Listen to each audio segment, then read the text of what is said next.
지난번에 여러분들의 기도 가운데 파라과이 탐방 선교를 잘 다녀왔습니다.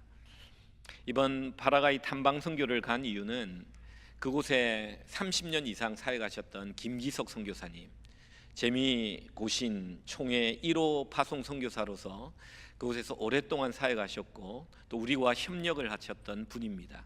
근데 저희 교회에서 한 번도 그곳을 가보지 않았습니다. 그 파라과이에 계신 선교사님들은 그런 이야기를 합니다. 한국에서는 땅끝까지 가라 해서 땅끝까지 왔는데 아무도 돌아보지 않는다. 하나님의 명령을 쫓아 한국의 반대 땅끝인 파라과이까지 갔는데 아무도 너무 멀어서 36시간 이상 비행기 시간이 걸리니까 아무도 오지 않는다는 거예요. 보내놓고 아무도 오지 않아 너무 외롭습니다며 작년에 우리 재미고신 총회에 와서 이 미주에 있는 고신 교회들이 와서 좀 선교를 방문해주고 격려해주면 좋겠다라는 말씀을 하셨습니다. 그래서 저희들이 작년에 계획해서 우리 한 번도 가보지 않은 우리 김기석 선교사님, 우리가 협력을 하고 계신 선교사님을探방하고 또 한국에서 보내신 KPM 선교사님 또 좋은 여러분들이 계셔서 그분들을 보러 다녀왔습니다. 참 우리가 계획했던 대로 가서 많은 은혜를 누리고 왔습니다. 이번에 이 선교 여행 가운데 우리가 큐티했던 말씀이 빌립보서인데 빌립보서에 우리가 선교에 대해서 분명한 이해를 돕는 귀한 말씀을 이번 선교 여행 기간 동안 제가 받았습니다. 우리 그 말씀이 바로 오늘 빌립보서 1장 7절 말씀입니다. 여러분 여기에 보면요 이런 말씀이 있습니다. 너희가 내 마음에 있으면 나의 매임과 복음을 변명함과 학정함에 너희가 다 나와 함께 은혜에 참여한 자가 됨이라. 여러분 여기서 너희 무리는 빌립보 교회를 의미합니다. 빌립보 교회는 사도 바울이 선교할 때 선교헌금을 보냈던 유일한 교회입니다. 한 번만 보낸 것이 아니라 여러 번, 그리고 감옥에 갇혔을 때도 선교헌금을 보내며 그 선교 사역을 후원했던 교회가 바로 빌립보 교회입니다. 근데 사도 바울은 이렇게 말합니다. 너희들이 나를 도와주어서 너무 고맙다 이렇게 말하지 않아요. 선교는 내가 할 테니까 너희들은 열심히 기도해주고 물질을 보내달라 이렇게 말하지도 않아요. 사도 바울은 오늘 본문에서 이 선교를 뭐라고 이야기하고 있냐면 이렇게 말합니다. 너희들이 후원교회가 되어 선교사를 지원하는 것은 선교사와 함께 은혜에 참여하는 일이다 라고 말씀하고 있다는 겁니다. 좀 더 구체적으로는 이렇게 말합니다. 나의 매임과 선교사의 매임과 선교사가 복음을 변명함과 그 복음을 학정함에 너희가 다 나와 같이 은혜에 참여한 자다라고 말하고 있는 거예요. 이 선교사가 하나님의 복음에 매여 고난의 포성줄에 매여 고난을 당하는 이 모든 일, 그런 가운데서도 복음을 확실하게 변명하고 증거할 때 예수를 믿는 사람들이 생기는 이 복음의 확정함이 생기는 이 일, 이 신비한 은혜를 선교사가 경험할 뿐만 아니라 후원하는 교회도 함께 경험하는 이 은혜에 동참하는 것이 바로 선교다라고 말씀해주고 있습니다. 저는 이번에 이 말씀을 아침에 큐티하면서 정말 이 파라과이에서 이 말씀을 큐티하면서 선교가 바로 이런 것이라는 것을 다시 한번 깨닫게 됐습니다. 선교사가 매여 있는 그 고난, 그럼에도 불구하고 선교사님들이 그 주님의 복음을 증거하기 위해 변명하고 복음을 확정하고 그리하여 예수 믿는 사람들이 생기는 이 역사들을 보면서 참 많은 은혜를 누렸습니다. 물론 그 현장을 본 건 아니고 그 현장에 보면서 그분들의 간증을 들으면서 그분들이 어떻게 사역했는지를 들으면서 참 선교라는 것은 이 은혜에 동참하고 참여하는 것이라는 것을 새삼 깨닫게 되었습니다. 그래서 오늘 이 시간에는요 좀 특별한 설교를 하려고 합니다. 말씀을 가지고 여러분에게 선포하는 설교가 아니라 제가 이 선교지 탐방을 하면서 그 선교사님들을 만나면서 그 선교사님을 통해서 느꼈던, 그리고 하나님이 주셨던 또 그분들이 간증하는 말씀을 가지고 여러분께 선교사님들을 소개하고 또 그분들이 주셨던 도전들을 함께 나누며 은혜를 누리고자 합니다. 먼저 여러분 파라과이가 어떤 곳인지를 알아야 됩니다. 파라과이 지도를 한번 볼까요? 파라과이는 저렇게 내륙 지방에 있습니다. 저게 국기입니다. 위에는 빨간색, 중간 하얀색, 파란색인데요. 저 국기인데 이 파라과이는 그래서 남아메리카 남미의 심장이라고 자기들이 그렇게 부르고 있더라고요. 중앙에 딱 있기 때문에. 다른 지도를 한번 볼까요? 지도를 보면요, 이 왼쪽에 보면 브라질이 있고요, 아래쪽에 아르헨티나가 있고 위쪽에 이 볼리비아가 있습니다. 그래서 이 삼국경에 이렇게 둘러싸여 있는 내륙 지방이 바로 이 파라과이입니다. 저는 파라과이 한번 가야 되는데 저는 금방 갈 줄 알았습니다. 근데 비행기가요 12시간 걸려요. 중간에 한번 갈아타야 되고요. 레이오버를 직접 가는 게 없어가지고 적어도 2시간 중간에 이렇게 쉬고 가면 14시간 이상 걸리는 먼 곳이었어요. 아, 한국에서 가면 정말 멀겠구나라고 생각되는 곳이 이 파라과이였습니다. 이 파라과이는요 한 700만 명 정도 인구가 산대요. 땅은 이 한국의 2배 정도 되는데 이 습지가 많고 우림이 열대 우림이 많아가지고 못 쓰는 땅이 많대요. 그래서 땅은 넓지만 그렇게 도시들이 많지 않는 것으로 보였습니다. 저는 이 곳에 가서 첫 번째 김기석 선교사님을 만났는데, 저는 김기석 선교사님 이분입니다. 저 뒤에 있는 것이 임마누엘 교회인데요. 이 김기석 선교사님이 보시면 이제 우리 교회도 한번 오셔서 아시는 분도 계시지만 여기에서 이 교회만 30년을 사역하셨어요. 파라과이에 50년을 계셨어요. 이민 가셔가지고 은혜 받고 이제 전도사가 되고 선교사가 된 그런 이야기를 간증을 쭉 들었는데, 이분을 만나면서 제가 그런 은혜를 받았어요. 그 첫 번째 이분을 통해서 받았던 은혜는 뭐냐면, 하나님의 부르심에는 망설임이 있어서는 안 됩니다. 여러분, 하나님의 부르심에 망설임이 있어서는 안 돼요. 여러분, 순종은요 100% 순종해야 되지 50%만 순종하는 거 순종이 아닙니다. 저는 선교사님의 간증을 통해서 이것을 느낄 수 있었습니다. 여러분, 결혼을 했는데요 또는 연애를 하는데 이 상대 배우자가 나에게 100% 사랑하지 않고 50%만 사랑한다면 그것이 사랑입니까? 아니죠. 우리가 하나님을 믿고 예수님을 믿는다고 할 때 한 발은 세상에 한 발은 교회에 있다면 하나님 보실 때 그것이 하나님이 진정으로 기뻐하는 성도들의 모습일까요? 아닙니다. 여러분, 제가 이 선교 여행을 하면서 묵상했던 것들 중에 하나가 뭐냐면은 그 성경 큰 통독을 쭉 읽는 가운데 북이스라엘과 남유다의 멸망을 보면요, 아주 우상 숭배 때문에 멸망하는데 많은 것들이 다 무너뜨리는 종교개혁을 일으키는 위대한 왕들이 많이 등장합니다. 그런데 하나 못하는 게 있어요. 그게 뭔지 아십니까? 산당입니다. 산당. 여러분, 왜 산당을 철폐하지 못한지 아세요? 산당은 너무 흩어져 버린 거예요. 산에 너무 자기들 나름대로 나무 밑에다 제단을 너무 많이 쌓아가지고 너무 많아가지고 이 산당을 없앨 수가 없는 거예요. 그래서 아무리 위대한 왕이라 할지라도 뭐 바알과 아세라와 모든 우상들을 다 무찌르고 없애고 우상 숭배를 다 없앴지만 이 산당의 제사만을 제거하지 못해요. 근데요, 오늘 이 시대가 그래요. 여러분이 살아가는 이 시대에 정말 우상을 제거하는데 내가 여기는, 작게 여기는 이 세상을 사랑하는 우상들과 이 마음들이 내 마음에 가득하다 보면은 하나님 앞에 100% 우리가 순종하고 하나님을 사랑하고 섬기지 못하는 삶을 사는 경우가 너무 많다는 겁니다.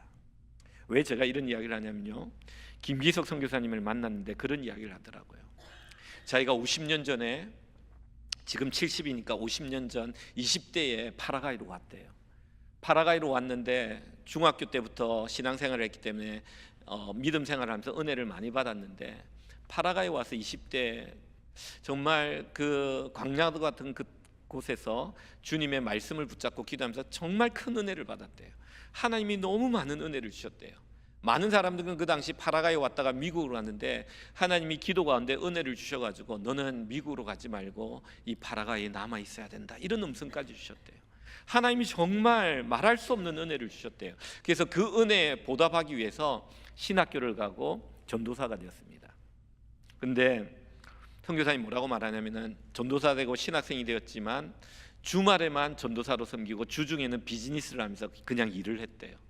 하나님이 그 많은 은혜를 주셨음에도 불구하고 그냥 주중에는 비즈니스함이 일하고 주말에만 전도사하면서 한 발은 세상에 한 발은 교회, 하나님 주신 은혜를 무시할 수 없었기 때문에 그렇게 살아갔다는 겁니다. 그러다가 전도사 생활을 쭉 하는데 한국에서 보낸 선교사님들이 오는데 그 중에 한 분이 최승열 선교사님, 이정근 선교사님 오셔가지고 파라과이에서 사역하는데 자기가 그 선교사님을 도와주는데 이 선교사님들이 도전을 하는 거예요. 왜 당신은 여기서 하나님이 그 은혜를 주셨는데 여기서 그대로 전도사로 있냐고. 하나님이 당신같이 준비된 언어도 준비되었고 은혜도 주셨는데 선교사를 이 땅에서 해야지 지금 뭐 하고 있냐고 이 도전을 받고 이분이 깨달았다는 거예요. 그래서 이래서는 안 되겠다. 하나님이 그 많은 은혜를 주셨는데 하면서 미국으로 와가지고 미국에서 신학교를 마치고 재미고신 파송 1호 선교사로 파라과이에 1993년 1975년에 파라과이로 왔다가 한 18년 뒤에 선교사로 파송을 받아 그곳에 살고 있으면서 신학교를 미국 왔다 갔다 계속 거기에 계셨어요. 왔다 갔다 하면서 공부를 다 마치고 파송을 받아 파라과이에 선교사로 갑니다. 그런데요, 그때 놀라운 일이 일어났다는 거예요. 이 선교사님이 뭐라고 고백하냐면은 이런 고백을 목사님 무슨 일이 일어난지 아십니까? 무슨 일이 일어났습니까? 그 자기 아들이 하나 있었대요. 아들과 딸이 있었는데 그 아들이 사모가 난산으로 인해서 아이가 중증 장애인으로 태어났다는 거예요. 죽을 수밖에 없는 98% 아이가 죽을 거고 2%가 살 수 있는데 살더라도 장애인이 될 것이다 라고 이야기했대요. 근데 감사하게도 2%의 아이가 살아났대요. 근데 주말에는 전도사, 주중에는 비즈니스 하면서 이 아이와 같이 지내는데 이 아이가 일주일에 한 번은 꼭 병원을 가야 되는 거예요. 뭐 경기를 일으키고 장애와 다른 여러 가지 문제가 일어나가지고 일주일에 병원을 한 번도 안 간 적이 없을 정도로 계속 병원을 다녔다는 거예요.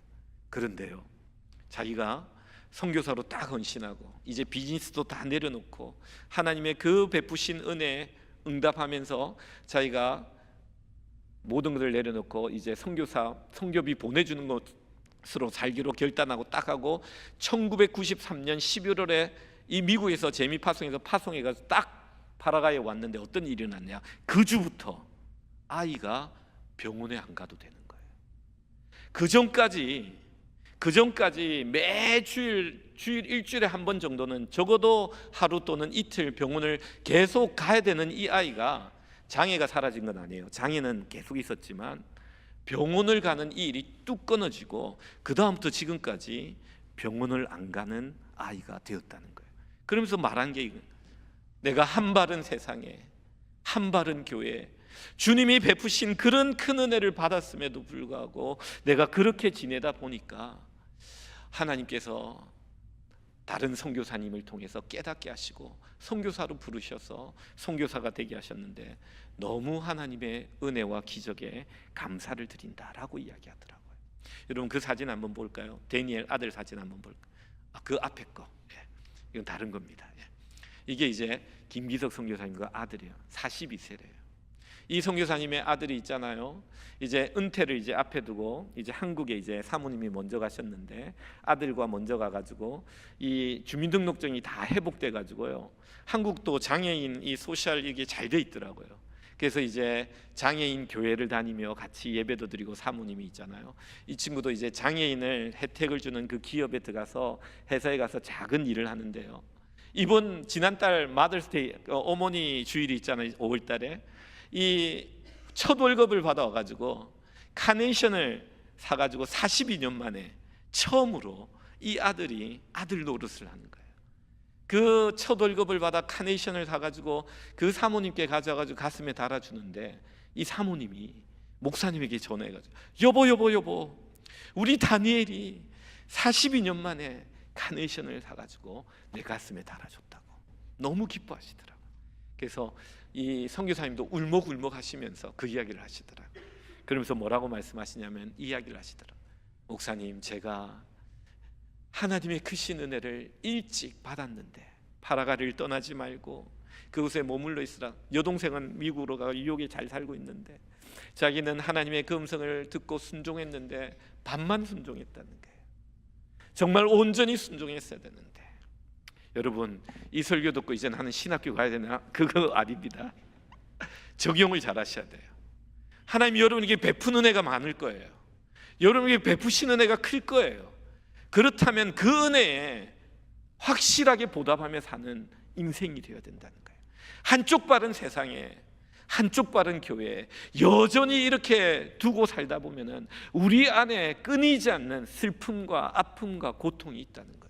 그러나 내가 결단하고 하나님께 두 발을 온전히 드리고 주님만을 섬기고 내 안에 산당을 제거하고 우상을 제거하고 그 제거하기 힘든 산당조차도 제거해 버리고 나면 어떤 역사가 일어나느냐? 여러분, 내 안에 그동안 나를 괴롭히던 사탄이 괴롭히던 그 모든 것들이 다 끊어지는 역사가 일어난다는 겁니다. 여러분, 그래서 교회 이름이 뭔지 아십니까? 임마누엘 교회예요. 엠마누엘이라고 발음하더라고요. 왜 임마누엘 교회라고 했겠어요? 하나님이 함께 하시는 그 은혜를 경험했기 때문입니다. 제가 이분이 간증인것만 이야기해도 1시간이 다 갈 것 같은데 생각날 때마다 할게요. 이분은 이렇게 하고 넘어가겠습니다. 두 번째 분 볼게요. 두 번째 분은요, 사진 한번 띄워, 김상원 선교사님입니다. 젊어 보이시죠? 42세예요. 근데 이곳에 간 지 8년이나 되셨어요. 저 딸은요, 희엘이 15살, 데니엘 12살이에요. 7살, 4살 때 데리고 가가지고 지금 사역을 8년째 하고 계세요. 저는 이분을 만나고 이분과 교제하면서 깨달은 것 중에 하나는요, 뭐였냐면요, 일보다 자녀가 더 중요하다라는 것을 깨달았어요. 여러분, 우리가 인생을 살면서 내가 인생을 살아가는 나의 일보다, 아니 일만큼 일도 중요하고 자녀도 중요한데 이분을 만나면서 제가 깨달은 것은 사역보다, 아니 사역만큼 자녀도 중요하다는 것을 깨달았어요. 왜냐하면요, 이분은요 어릴 때 부르심을 받았어요. 가난한 가정에서 자랐어요. 너무 가난했어요. 그 가난한 가정에서 자랐는데 적십자의 아프리카 모습을 보고 나도 저렇게 가난하지만 정말 베풀면서 살면 좋겠다라는 생각을 꿈꿨대요. 그러다가 은혜를 받고 베풀면서 사는 길은 선교사가 되는 길이다 생각하고 아버님에게 선교사가 되겠다고 말하니까 아버님이 믿음이 있으신지라 그 이야기를 듣고 없는 형편에 막 돈을 막 만들어 가지고요, 다른 교회 베트남 선교 가는데 아들을 중학교 1학년 때 보낸 거예요. 보내가지고 중학교 1학년 때 선교, 단기 선교를 베트남 다녀와가지고 나는 선교사가 돼야겠다 해가지고 선교사 학과에 들어가서 대학부터 대학원까지 마치고 선교사로 이렇게 파라과이로 오신 거예요. 보니까요 사역을 너무 잘하고 계시더라고요. 저는 이런 생각을 했어요. 제가 선교사와 우리가 협력을 맺을 때 우리 부목사님들 뽑을 때처럼 정말 잘 인터뷰를 해가지고 정말 좋은 분들을 뽑으면 좋겠다라는 생각을 할 정도로 이번에 가서 너무 좋았습니다. 왜냐하면 이분을 만나니까 정말 열심히 최선을 다해 선교 사역을 하고 있더라고요. 여러분, 한번 그 다음 사진 볼까요? 교회를 시작하는데 성도가 없으니까 나가 노방전도를 해가지고 성도 한 명을 만나가지고 그 성도 집에서 교회를 시작해요. 그렇게 3년을 그 교회 성도 집에서 하다가 아이들이 모이니까 아이들 점점 많아지니까 그 아이들을 데리고 이제 한국에 있는 교회에 연락하고 기도하다가 하나님께서 은혜를 주셔서 교회를 건축했는데 교회를 얼마나 아름답게 건축했는지 몰라요. 저 밤에 지었는데요, 되게 멋있잖아요. 근데 가면요 그 주위는 허벌판이에요. 저기에 있어가지고 주위도 굉장히 좋을 것 같지만요, 낮에 가보면 주위는 허벌판이에요. 교회를 너무 잘 지으셨더라고요. 근데 이렇게 열심히 수고하고 애쓰신데 얼마나 수고한 그 삶의 흔적이 나타나는데 어떤 흔적이냐면요, 무릎 인대가 파열됐더라고요. 여러분, 모든 자재를 이 목사님이 다 사가지고 오는 거예요. 일하는 분은 계시고 차로 자재를 이분이 다 사가지고 오는 거예요. 그러니까 이분이 태권도 3단인데 그렇게 몸이 좋은데도 무릎 인대가 파열될 정도로 열심히 일했더라고요. 또 얼마나 열심히 일을 했는지 일하다가 여러분 왼쪽 손가락 중지 끝마디가 잘려져 나간 거예요. 여러분, 일하다 보면 그럴 수 있잖아요, 그죠? 공사하고 그러다 보면 이분도 잘려져 나갔는데 이분이 찬양도 해야 되고 기타도 해야 되고 그래가지고 하나님께 기도했대요. 주님, 이거 붙여주셔야 된다고. 그래서 36시간을 비행기 타고 가가지고 또 코로나 기간 2주간 격리하면서 그쪽에 도움을 받아가지고 계속 치료하면서 그래가지고 괴사되지 않고 붙여줘가지고 너무 감사하다고 간증하더라고요. 보니까 약간 딱딱한데 기타를 잡는데 전혀 이상이 없더라고요. 정말 열심히 사역해요. 보니까 42이잖아요. 제 고참이 70이잖아요. 선교사님 6분 계시니까 막내니까 시키는 일은 모두 다 이 사람이 다 하는 거예요. 근데 노가 없어요. 선교를 하는데 너무 기쁨으로 하시는 거예요. 그래서 우리는 너무 기쁘게 보고 왔는데요. 이분의 기도 제목이 뭔지 아세요? 저는 그 기도 제목에 은혜를 받았어요. 제가 볼 때는 사모님도 그렇고 목사님도 정말 선교에 헌신돼 가지고 선교를 잘하는 분이었어요. 그런데 이분의 기도 제목 뭐냐면, 목사님, 저희 기도 제목은요, 저희 자녀들입니다 그러더라고요. 짠하더라고요. 내가 보니까요, 너무 잘 키웠어요. 히엘이 보면 얼굴이 너무 밝잖아요. 그 다니엘도 얼굴이 너무 밝잖아요. 근데 이 아이들을 어떻게 키웠냐면요, 그 선교지에서 7년 동안 키웠는데 6년 안식년에 한국을 데리고 나가니까 이제 건강검진을 하는데 아이들 눈 검사를 하는데 안과 의사 선생님이 이렇게 말하는 거예요. 목사님이 아이를 어디 가두어서 키웠습니까? 왜 아이들 눈이 이렇죠? 그런 거예요. 예, 이 아이들이 밖이 좀, 선교지가 제가 있는 지역이 그렇게 좀 험하고 해서 집에서만 책을 보고, 아내가 홈스쿨링, 학교도 오전에 보내지만 오후에 오면 홈스쿨링 하면서 이렇게 보내서 그런 것 같습니다. 그러니까 어떻게 아셨습니까? 그러니까 아이들 눈 이렇게 키우면 안 됩니다. 먼 곳을 보게끔 해요. 자주 데리고 나가서 먼 곳을 바라보게 하셔야 됩니다. 그러더라고요. 아이를 보면요, 너무 잘 키웠어요.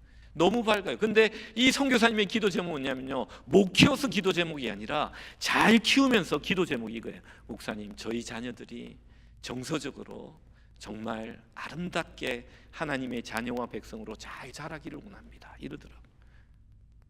이 아이들이 정말 한국 교회를 가고 싶어도 못 가는 게 아버님이 선교사니까. 그러니까 현지 그 아이들하고 계속 7년을 지내는 거예요. 한국인 친구가 한 명도 없는 거예요. 자기의 종족적인 그런 이제 자기의 아이덴티티를 이제 이렇게 정체성을 인식할 때 자기와 같은 친구를 못 만나는 거예요. 그래서 이 아이가 정서적으로 정말 좋은, 한번 단기 선교팀에 한번 왔다 갔는데 대학생 언니하고 이 SNS를 통해서 주고받으면서 조금 좋아지는 모습을 보면서 자기 기도 제목이 이 아이들이 정서적으로 이 안에서 잘 자라는 방법을 지금 기도하고 있다고. 가능하면 이 아이들이 또래의 한국 아이들을 만나면 믿음을 나누고 신앙을 나누는 그런 기회가 있으면 좋겠다고 이런 기도를 제목을 하더라고요. 그 옆에 계신 선교사님이 이런 이야기도 하더라고요. 미국의 SFC 할 때 이런 아이들을, 선교사 자녀들, 중고등학생들을 좀 초청하면 너무 좋을 것 같아요. 나는 다 키웠지만 그런 이야기를 옆에 계신 선교사님도 하시더라고요. 그렇게 해야 되겠구나라는 생각을 좀 하기도 했습니다.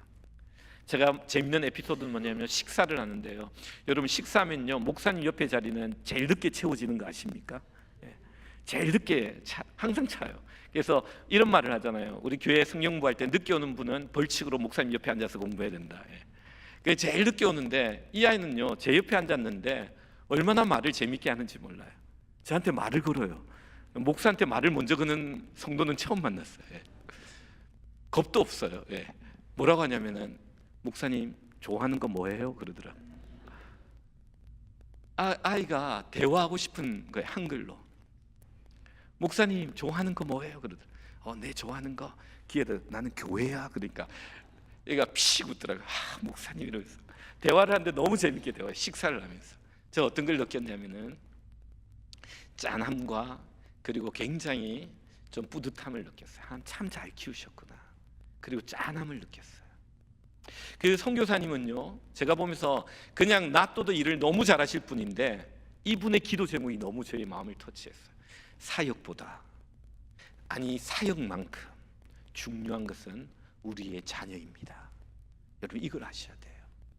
우리의 자녀를 우리가 교회 섬기고 봉사하는 것만큼 헌신하고 사랑하고 기도해야 된다는 사실을 여러분 잊지 마십시오.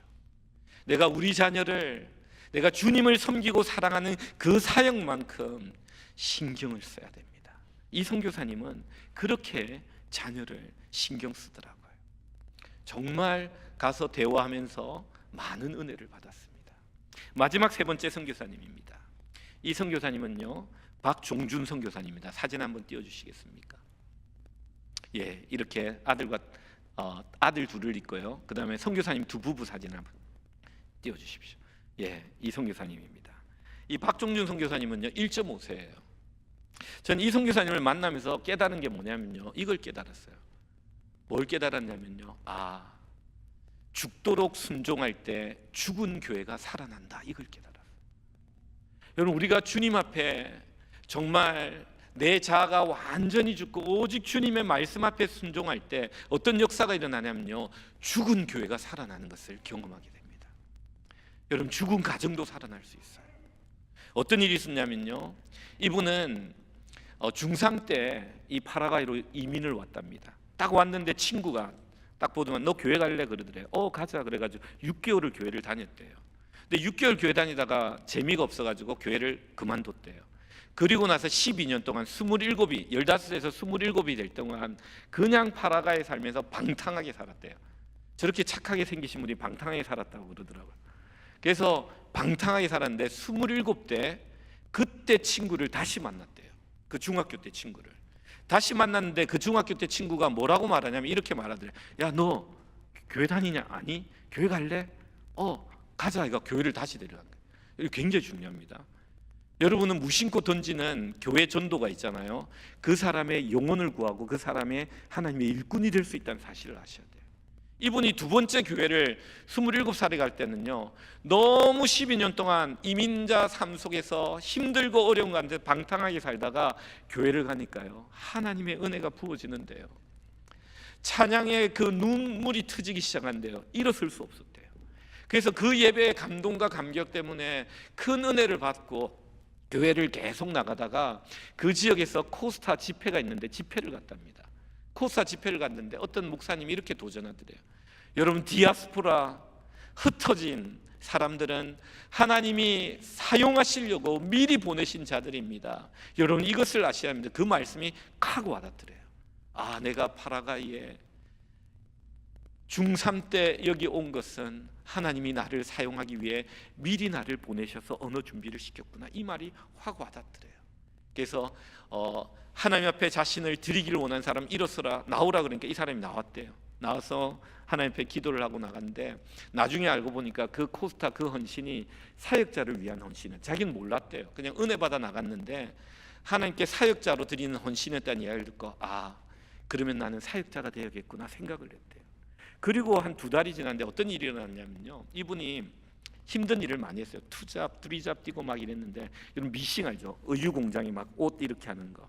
거기에서 막 일을 하다가 너무 피곤해가지고 낮잠을 잤대요. 낮잠을 잤는데 갑자기 꿈을 꾸는데 수 있잖아요. 수를 놓는 거, 막 이렇게 수를 놓는데 마 5-16 이게 있잖아요. 수가 막 놓아지는 거예요. 근데 한 번 딱 사라지고 또 2번, 3번 마 5, 16이 나오는데 이게 뭘까? 이게 성경 같다 싶어서 성경을 찾았대요. 마태복음 5장 16절 한번 볼까요? 우리 같이 한번 읽겠습니다. 시작.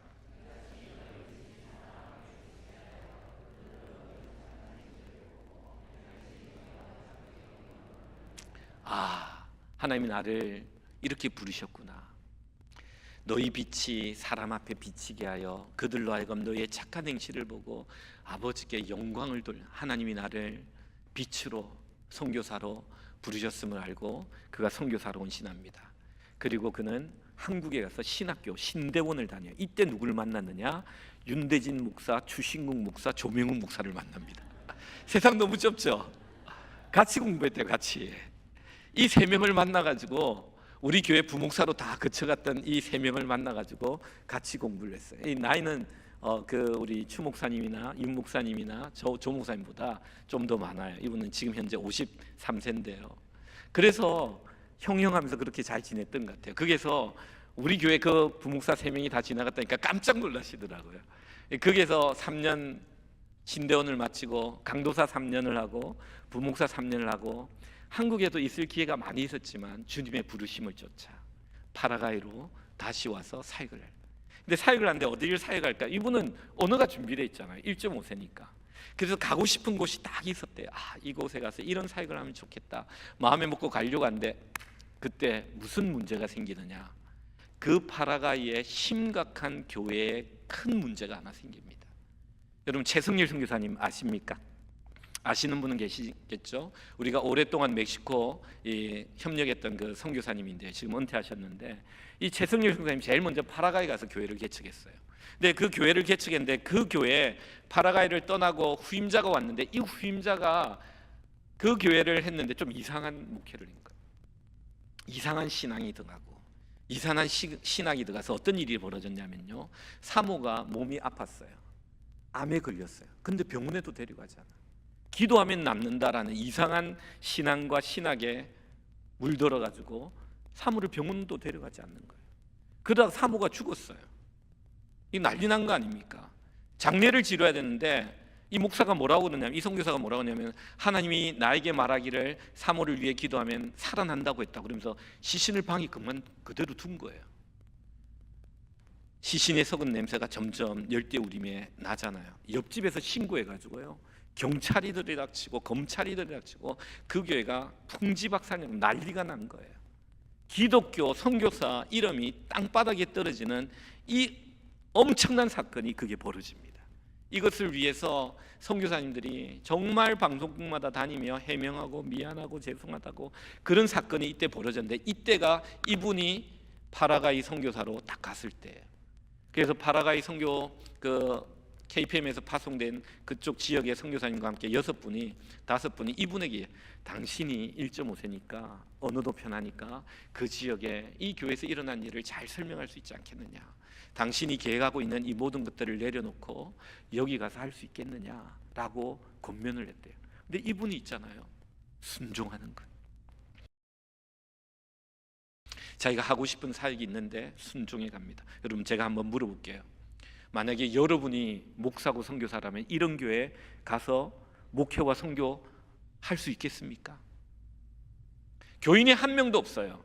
그 블락에서는요, 전부 다 그 교회를 째려보고 있어요. 그런 교회 가서 여러분 사역할 수 있겠어요?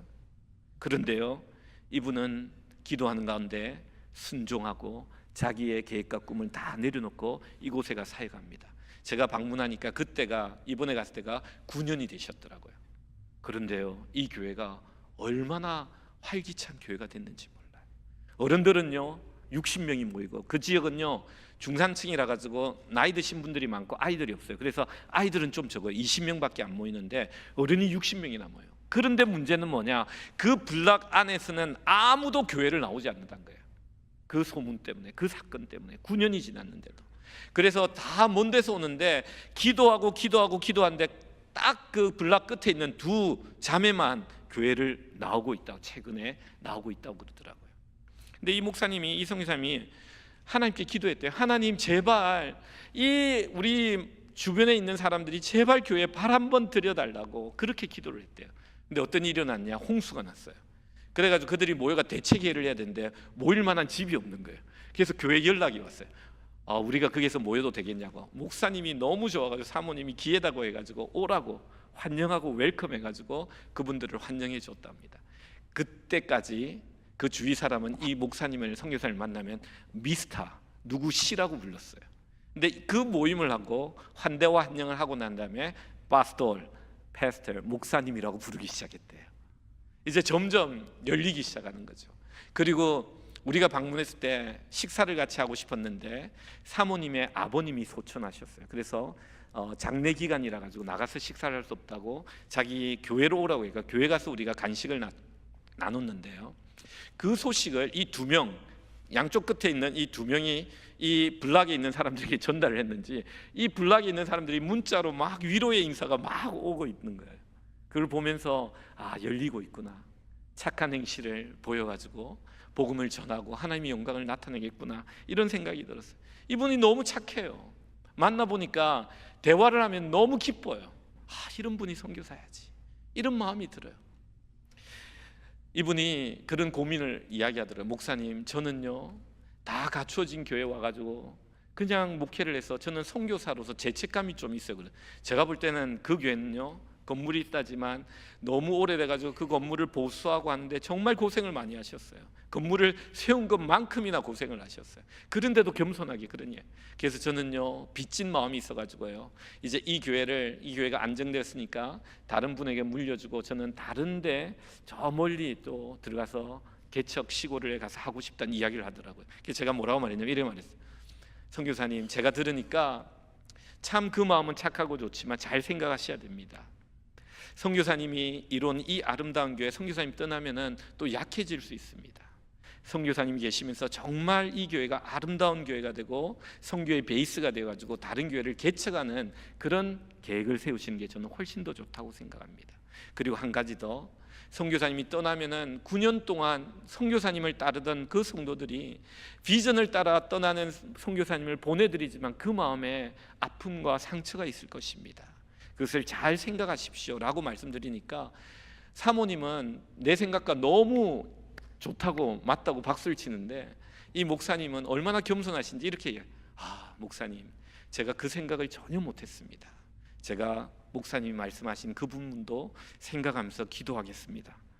정말 인자하고요, 정말 기도하고, 정말 하나님이 하라고 하면은 정말 모든 사람들이 가기 싫은 그곳에가 죽음의 순종을 하니까요, 죽었던 교회가 살아나는 것을 보게 된 겁니다. 그분이 제가 원하는 게 있습니까? 라고 물어보니까요, 그러더라. 목사님, 우리는 의료 선교 같은 게 와가지고요, 이 앞에 있는 사람들은요 BBS도 필요 없고, 이 사람들은 병원이 워낙 비싸니까 의료 선교를 하면 이분들이 좀 마음이 열리지 않을까, 의료 선교 한번 왔으면 좋겠습니다 그러더라고요. 그래서 기도하면서 한번 봅시다 이렇게 했습니다. 제가 두 분은요 또 다음 또 토요 새벽 기도나 이럴 때 좀 나누도록 할게요. 저는 이번에 다녀와가지고요, 이 5분을 보면서 빌립보서 1장 7절 말씀이 정말 가슴에 와닿았어요. 다시 한번 1장 7절 말씀 한번 볼까요? 우리 같이 한번 읽겠습니다. 시작.